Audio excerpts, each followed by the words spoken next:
O método mais rápido para você imigrar para o Canadá é você entrar no site do governo canadense, procurar algumas empresas que estão contratando imigrantes para trabalhar. Existem várias funções na área de construção, na área da saúde, na área da tecnologia.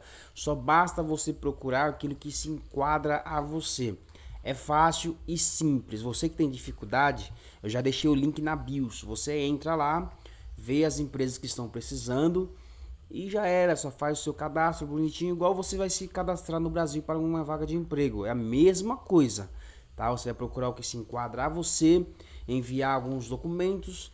De preferência, algumas empresas pedem um currículo já traduzido. Tem várias ferramentas no Google que dá para você traduzir o seu currículo para o inglês e enviar o seu currículo para o inglês. Existe a forma de você entrar em contato também com a empresa, via e-mail, WhatsApp ou Telegram, vai depender da empresa.